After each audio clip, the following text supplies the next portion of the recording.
And the players keep getting better and better. Not me. No? Why not? Lack of talent.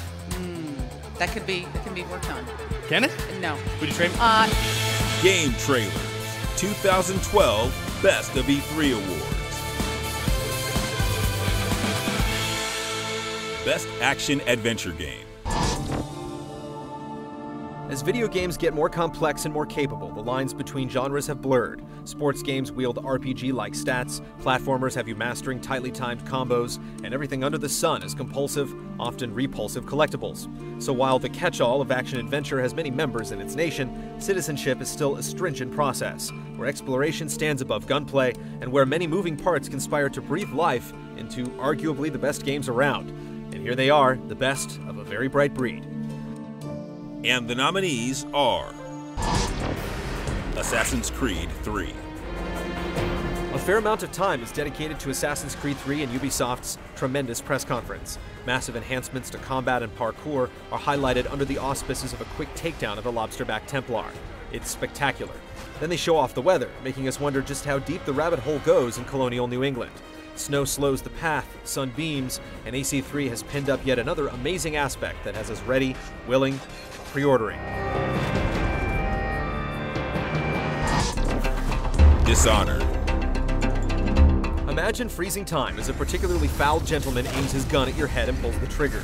Now imagine as the fabric of space crystallizes around you, possessing said gentleman's head and positioning him in front of his own bullet. A steampunk-assisted suicide and just one slice of death feeling afforded by Dishonored's interchangeable parts. Choose your own adventure is more than kids' books. It's a mantra for making a remarkable adventure.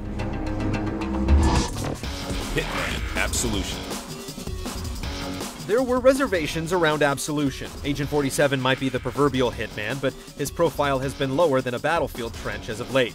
Trailers have enticed, developer-run demos had whet appetites, but it wasn't until we were released onto the streets of Chinatown ourselves that we became believers. We found 4 completely different ways to solve the same level in the span of 30 minutes, and games don't get much more flexible than that. The Last of Us. Guns, combinable items, a cover system, yes, Naughty Dog's latest hit all the checkboxes. Many games considered for a nomination do as well.